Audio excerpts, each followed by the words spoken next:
Hi guys, I'm Sam with Scrappy Industries. Welcome back to the much awaited 1953 Mack A40 project.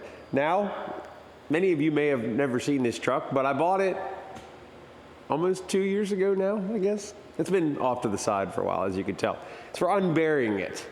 And I want to get this thing mobile, and I don't know if I'd use the word done, but we need to get it mobile enough, figure out our whole axle mounting. And if you remember, I unbolted and unhooked all of the original spring ride, and I moved the axle forward about a foot because I was going to put a service bed on it and air ride and yada, yada, yada. Well, that was a waste of time. We're putting all the spring ride back on, putting it exactly where it was, so it's set up for a 10-foot dump bed. So without further ado, let's start undoing everything that I last did.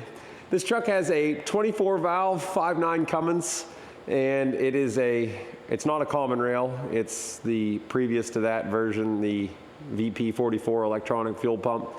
But when I bought this truck, someone had kind of transplanted the engine, had an Allison automatic.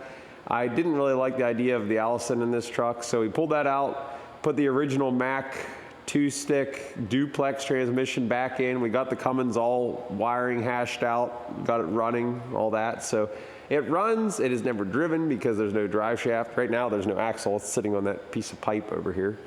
So we're gonna slide the axle back. We're gonna bolt the spring packs back on where they were, factory riveted. I think we'll clean up and rattle can quick on the frame just while they're off. This frame is in really good shape for this truck always being around the Pittsburgh area here. But we'll get it all set back on springs. I got new U-bolts, get it all bolted back in, and then we'll figure out what drive shaft we need to buy, have made for.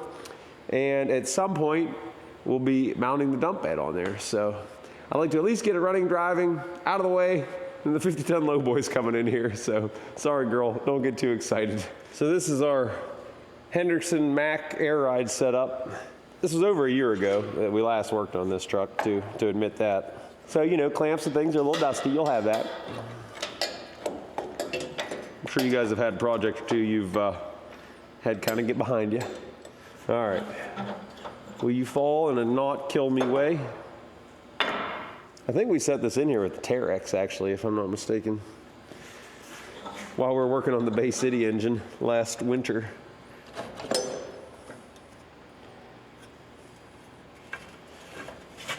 Just kind of teeter-totter, man.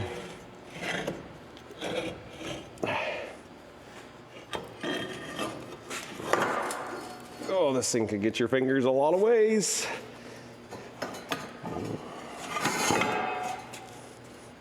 I think that'll just come off.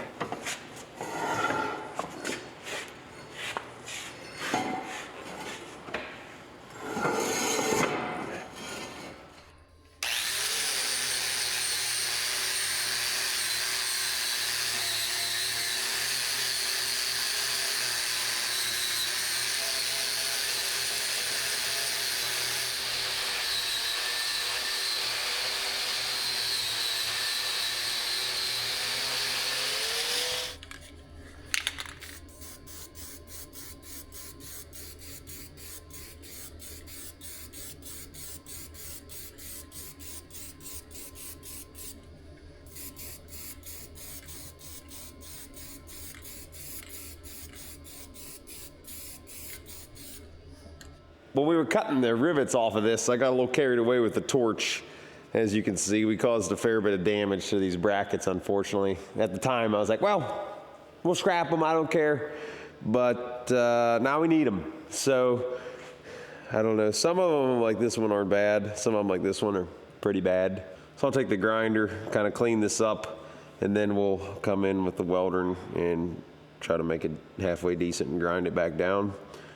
The problem here was the rivets were actually kind of like formed around that. It was a hot rivet. And coming in with the torch and getting that all cut out, you had to kind of angle into it. And I definitely could have caused less damage, but like I said, I wasn't worried about these hangers at all at the time. But it'll be all right, we'll fix them up.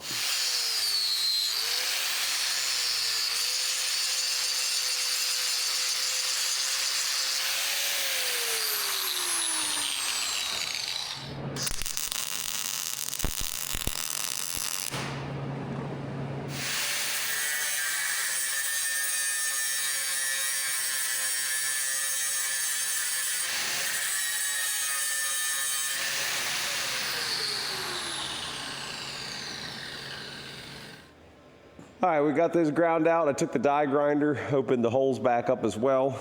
Seems like a 5/8 bolt's as big as we're gonna get in there, even though they're a shade loose. A 3/4 is way too big compared to these old holes. So let's get this hung up there. We'll check if an 1 3/4 bolt is the right length, and then I'll order some flange head bolts and some locking flange nuts for this. Yeah, I just wanna make sure we get the right length.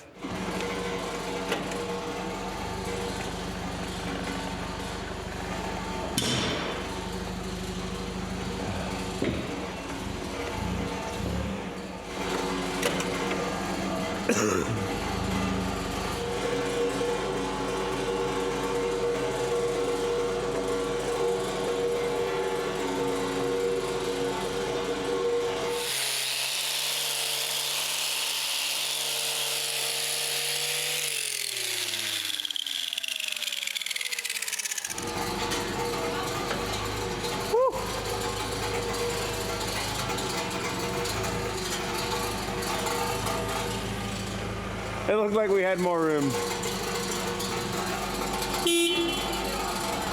What? Uh-oh.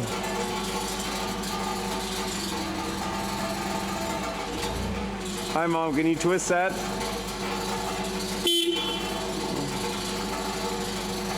Watch that strap don't come off the fork.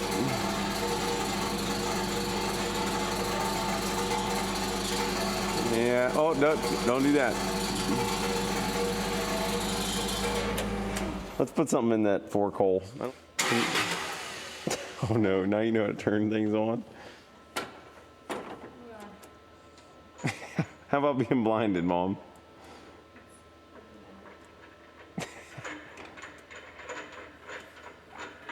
Is that what Mom wanted? Where's the Terex? Why is it at the Christmas light show still? All right, go ahead, down. Yep, down, down, down. All right. Good job, Lane.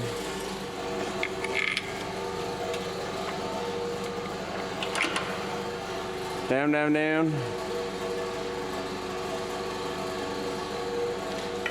All right, up. Up, up, right. Down. Yeah. Hold that.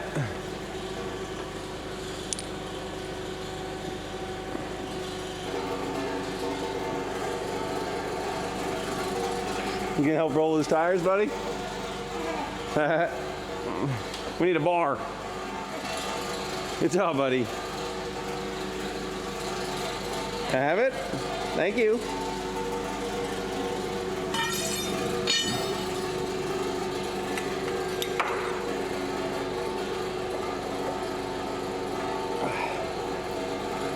All right, let her down, Mom.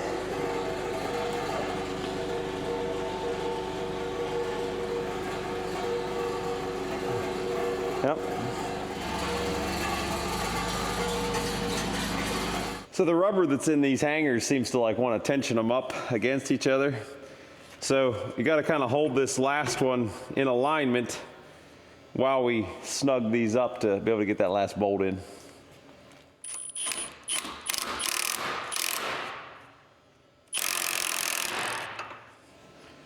See how we did? Perfect. So I got these grade 8 flange head bolts, and these are locking flange nuts. They're just a deformed thread type. I've heard the nylock ones will kind of fail over time and these won't. Don't know how true that is. It'd be a bad day if these failed, so do it as right as we can. They look good and professional though. Not quite as cool as the old rivets did that were on there, but you know, we did this exercise of taking them off for absolutely no reason. Well, fortunately, the other set of springs, I did much less destruction with the torch. Just got a little bit here. I'm gonna weld that guy up. Maybe I'll touch up that, but for the most part, we're good there. This side's not bad. The old flange bolts will have us covered. See, we have everything cleaned up. Just do that little bit of welding and we'll slap this spring up next.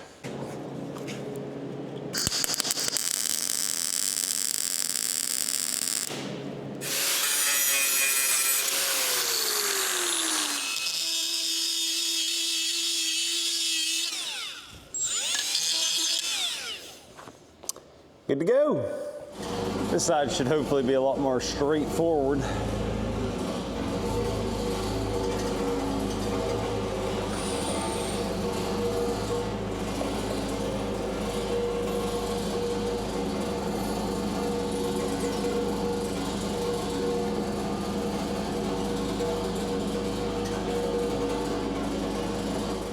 And yeah, seems to be.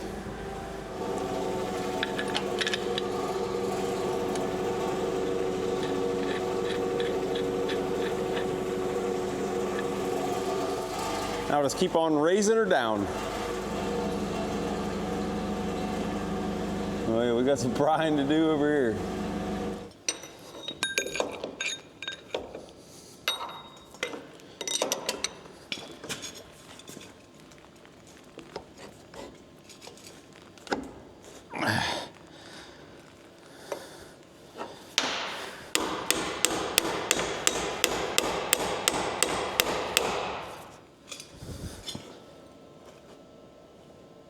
Wow, it's a long way from going. I actually think getting the back will help because it's part of the problem. Yeah, let's start by getting another bolt here in the back.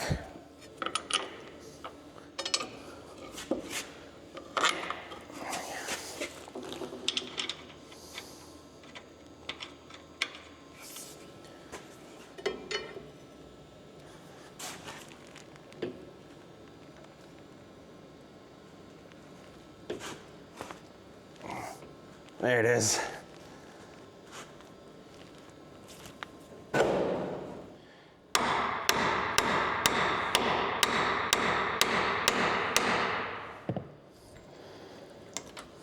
All right, the drawn-in 9000 is now holding.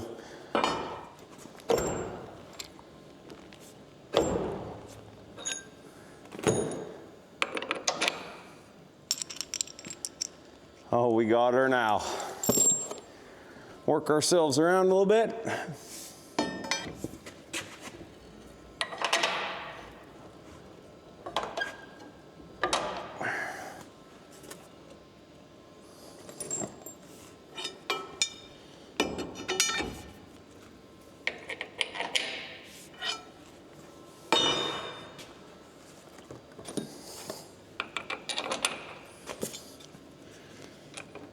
All right.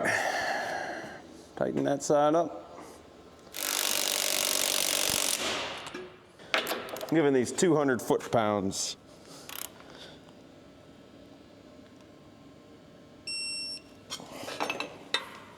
Now the springs are bolted up. We need to roll the axle back underneath the springs a little bit and then we can put the big U-bolts on. So I'm just gonna try to pick up the front of the axle, get it off this jack stand.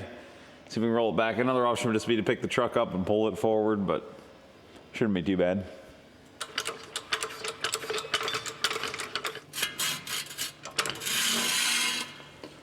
Yeah.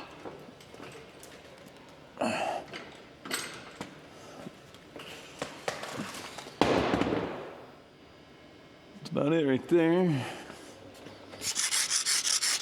Clean any of this scale off.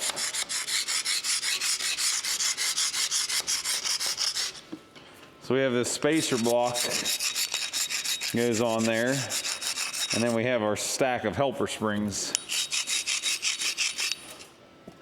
This is our helper spring. We still have to mount the brackets on right here that'll ultimately, they'll hit that. And that's what it does. So this guy, it just sets on the spring like this and the U-bolts will sit on top of it. So it just goes like that. A little hole in the center kind of keeps everything aligned. And we're ready for some U-bolts, and then we're having to set this thing down and get those pins aligned on the axle as well.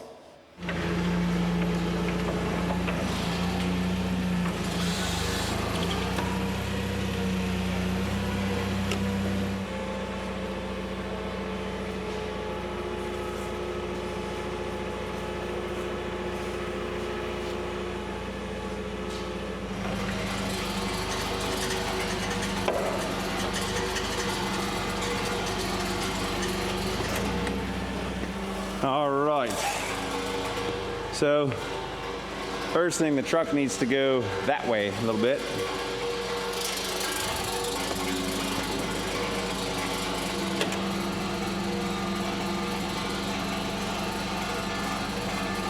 Just gonna set it down and see what happens.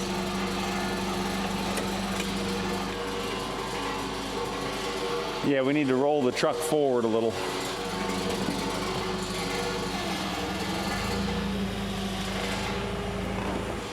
That's the alignment I'm looking at. That pin just kind of set down in that hole.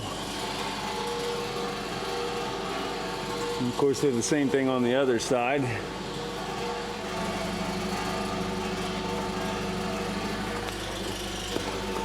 That'll be close.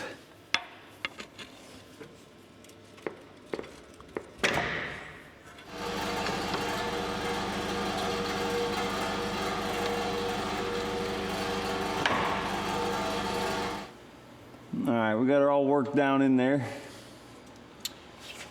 And now we're ready for U-bolts. So I ordered these guys online. There's quite a few places you can buy U-bolts, but basically you just go by diameter, the width, and the overall length you need, and you can get whatever you need made pretty quickly. You can get these nice tall nuts for them as well. And all this does is drop over this, go around all the springs.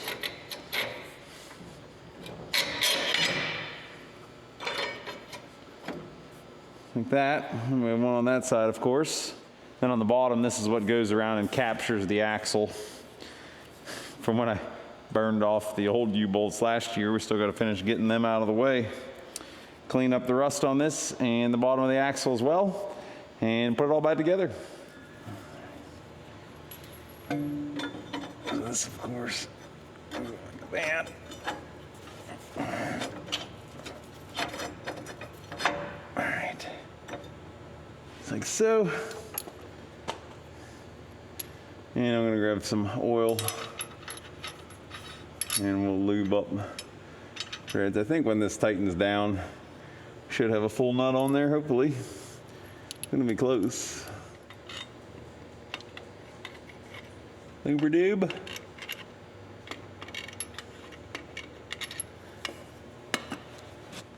And run them up.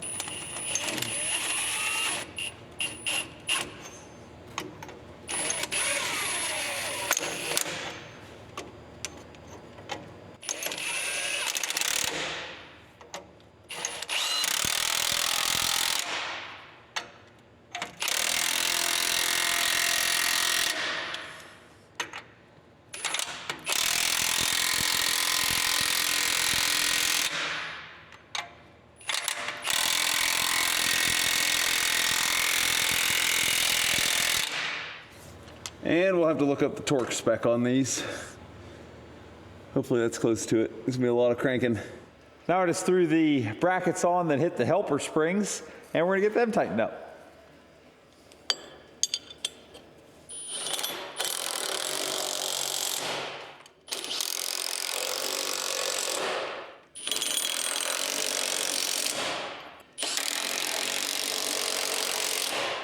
Next up, we're gonna have to order a drive shaft for this truck. The original drive shaft probably wouldn't work. At this point, the engine transmission are shifted a little bit further forward with the Cummins in there, and I can really only tell that by where the clutch pedal landed, because the clutch pedal is mounted to the transmission itself. It doesn't actually hang off the firewall, which is kind of cool. But we're gonna have to deal with some changes in the cab due to that. But either way, I didn't get the original drive shaft, so we're gonna try to take some measurements and get one ordered. I do believe I need a drive shaft that can telescope, because at the back of the transmission, the output shaft can't move. There's a parking brake there, and I believe it's all fixed. So we do need a drive shaft that has a slip joint in it, because we need to be able to take up the distance as the suspension moves up and down.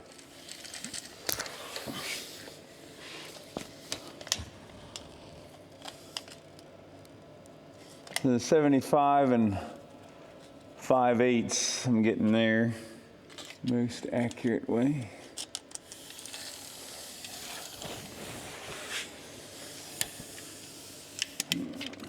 75 3/4.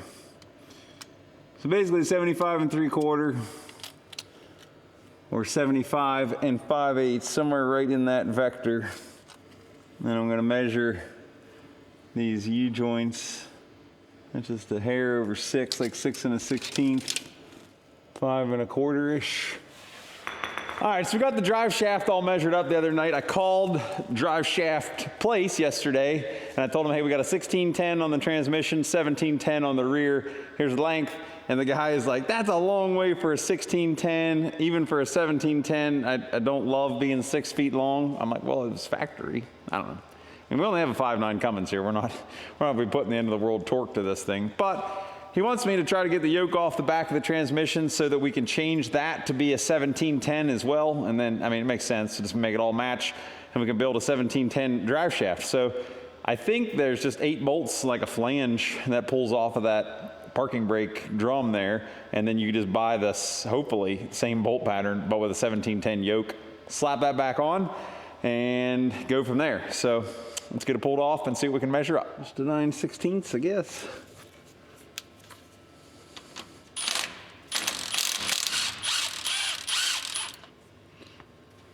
Oh no, are these like a bolt?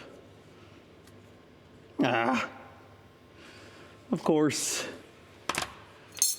I wonder how we have to get that off again. Or can you get there from here? Oh, okay, you can reach up with a wrench.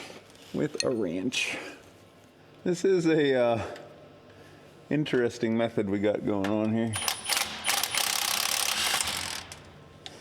I'm sure that your chrome universals love taking the impact. Hey, he'll be all right.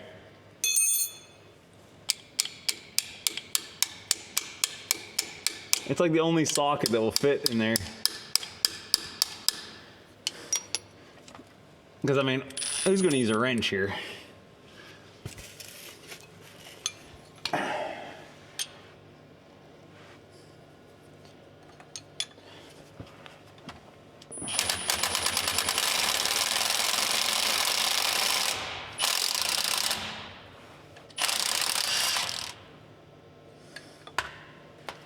Nailed it.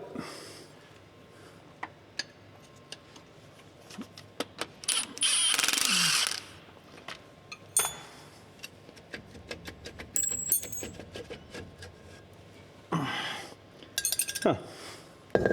I did not realize it was one piece.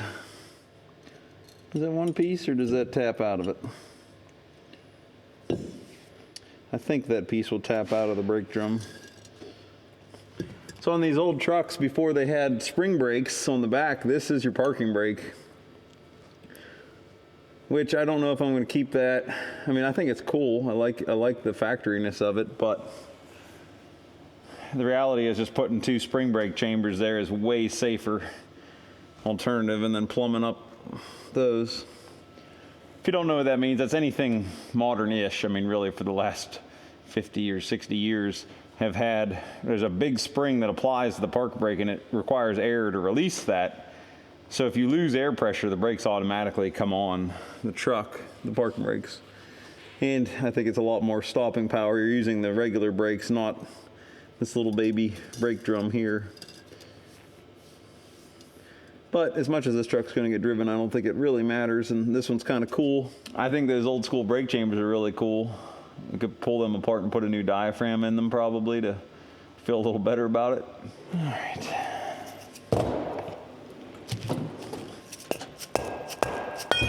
Yep, separate part.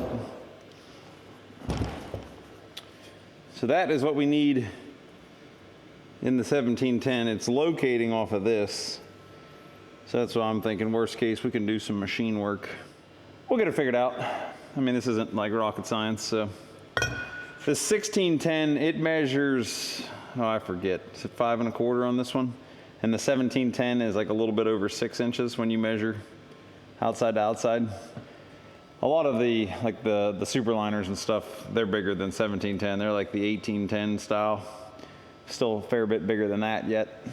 But they have a lot more horsepower and torque going through this drive shaft than what this little guy has. So when this thing was factory gas job, I'm sure this was sufficient. I mean, it's here now.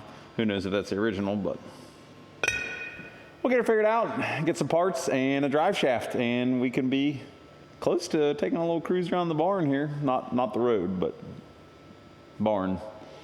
So the more and more we work on this truck, I really kind of like this project, and I'm wondering how I can keep it moving along while we do some other things like finish the Cleveland, work on the Talbert, things of that nature. So I'm thinking if we could keep going enough to sort of cut out some of the cancerous areas, do some of the welding, sheet metal work, things like that, and get this thing ready to go to some body shop to do some level of paint on it. I think that would be a good step to take. That way we could peel all the tin off, send all the tin out, and then in the spring we'll sandblast, paint the frame.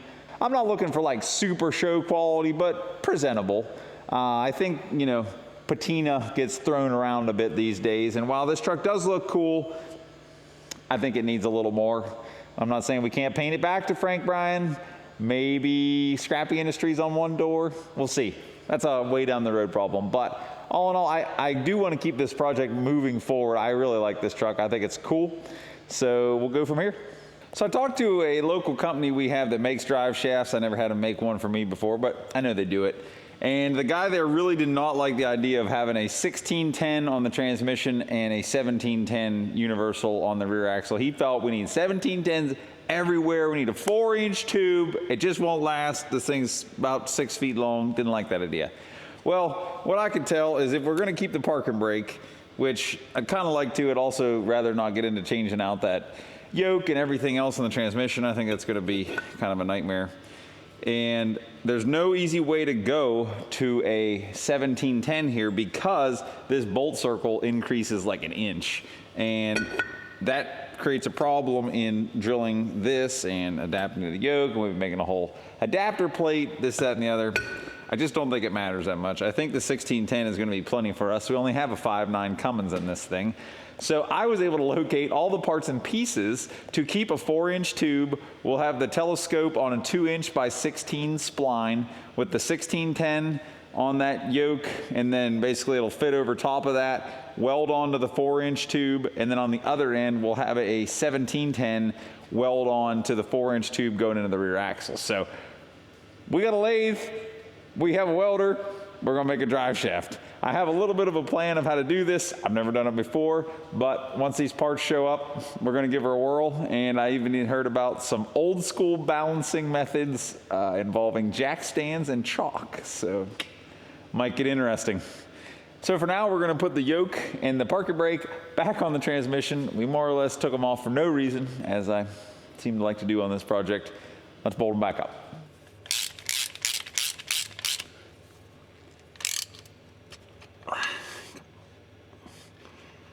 Slip on me, girl.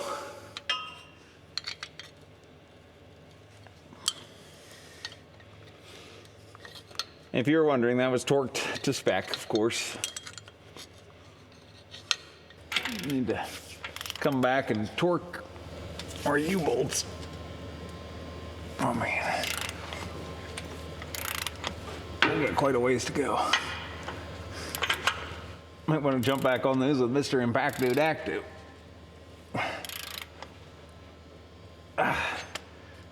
We're at 85, we need to go to 235.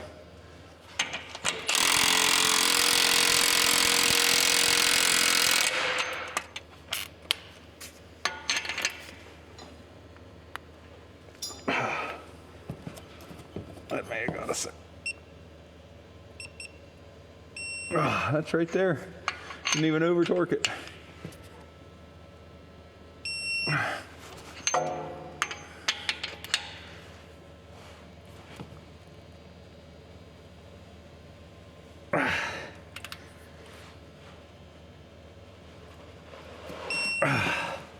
And that was like a calibrated impact in that time.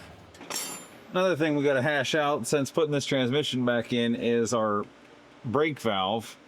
And I think what we had going on is before this lower air line, and these are copper, ran below this bracket, but because that's moved forward a few inches, that's now hitting.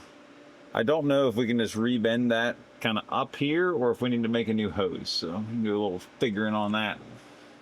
So since we put the manual transmission back in this new floorboard, and this really brings the meaning board to floorboard, we haven't had the holes cut in it yet for the shifters. So I'm just going to do a little measuring here, and we'll blow some holes in where the shifters need to go. I think we're going to call this a pattern at this point. We'll end up drawing it up and cutting it out on the CNC router out of some 1/2-inch thick HDPE plastic. I think will be a nice long-term solution. We'll get this all mocked up. I think we can rebend this air line and make all this work with our brake valve here kind of as it is, but we got to see where that goes with the brake pedal here and kind of get this all sorted out and go from there. We got the worn out, horribly chipped apart hole saw, and it's probably bigger than we want, but for the sake of roughing this out, I think it'll fit the bill for us. About right there.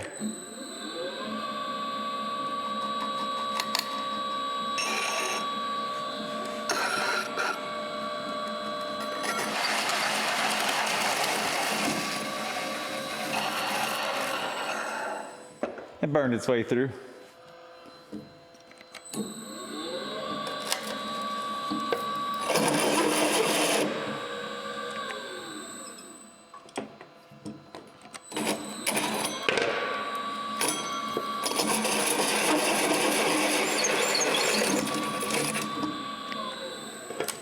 It's definitely better when the chips can get out,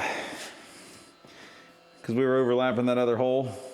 I don't know if you guys have ever seen that video where they just drill a hole, like drilling thicker steel with a hole saw, and they just poke a hole through so that as the hole saw comes around, the chips can fall out the bottom, which makes a lot of sense. So try that. All right, can we slip this down over the shifters? You gotta shift your shifters. Ow. Oh, my head. Okay. Oh yeah, we didn't cut out anything for the clutch pedal. That new feature. The throttle's probably just needs unbolted from the wall. I'm not gonna take an awful lot of care on this because we're gonna call this a pattern, and we're gonna come back and draw this thing up in CAD and cut it out of a nice piece of HDPE plastic. For right now, I just really wanna make something happen, get this thing in there, and then we can measure from where things actually are.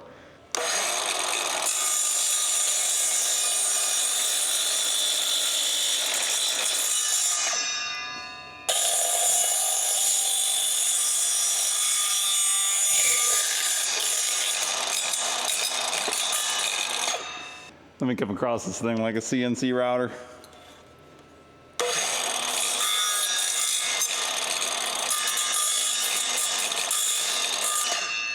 Absolutely mint.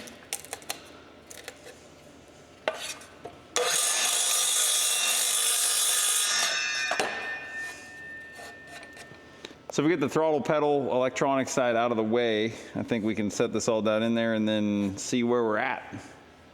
Whoops, guess I didn't turn the camera on. We unbolted the throttle. Definitely need to do some blasting.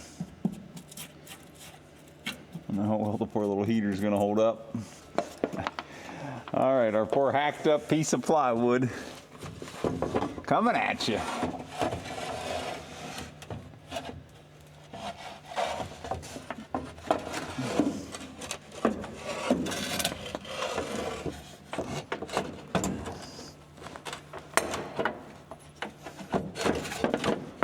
There we go. Might need a little extra clearance for the clutch pedal. Oh, it must be hitting that air valve. There we go. You really don't need all this cut out here. That could come kind of straight across, but we'll figure all that out, what we can eliminate as far as cutting. Bolt this air valve back onto the pedal now. The old copper airline package makes it hard to wiggle. But we got her.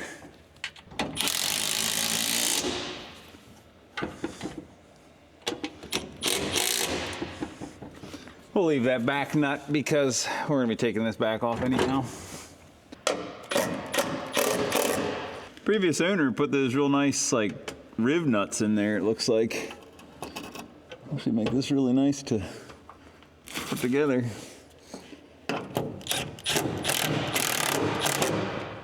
All right. So now that's in place, we can figure out how we're gonna rebend that air line going up to the brake valve. How hard this is to bend. And preferably not kink it. It is copper. It's almost like we could shorten it and just run over top, because before it went underneath this clutch bracket, and now the transmission went forward a little bit and it can't. But I don't see any reason why it can't just kind of mimic this guy. My other thought is if we mangle it, we'll just replace it with a soft DOT hose. But these copper lines have made it almost 75 years now, so they're doing pretty good. Looks like we need to bend it up there, like that. And then take this guy back down. A little bit of clutch grease on that.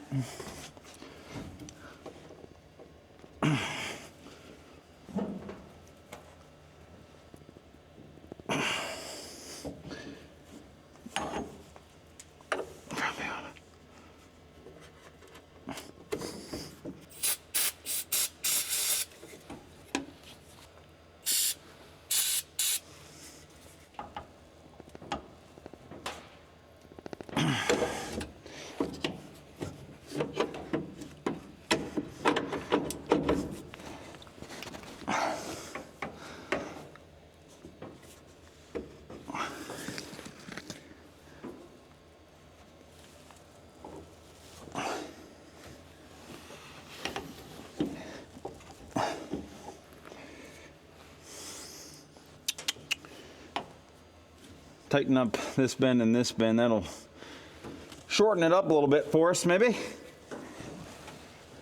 That's just easier said than done.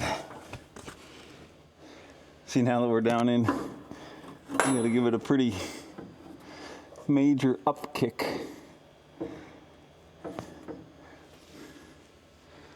All in all, though, I don't hate the routing. Don't hate it a bit. We can just successfully get that last bend in there. And I got that clamp off. There we go. Now we can clean her up. Now we can bend away. So we know it pretty much sat like this in the truck. I think I'll just grab that in the vise and give it a little tweak.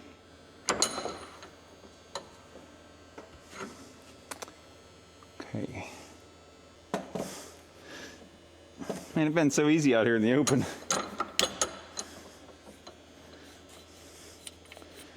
It still turns. Let's try that.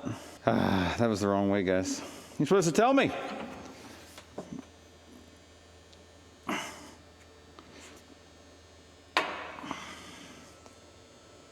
would have been so much easier if I didn't go the wrong way. So before I do any more destruction on this poor little tuba-luba, I think I'm going to take it to work tomorrow. And I will use the swage lock bender there. I think we'll have 5/8 or 3/4 dies that should fit this guy. So I'm going to take that in. We'll bend that top back a little bit. I think I can get that to work. That little line shouldn't be hard to do, but we'll get that all kind of whispered in there.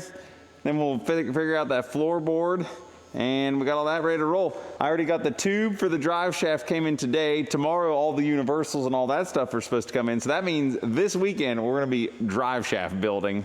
And I feel pretty good about that. I think it's going to be a fun little project to try to build a drive shaft for. So if you guys are interested in that, stay tuned for a little drive shaft building. But for now, that takes care of the A40 on this video. We're going to call it a break right here because, well, I've got to call it somewhere. And I got to finish editing this video for you guys. So with that being said, I'm Sam with Scrappy Industries. Thanks for watching.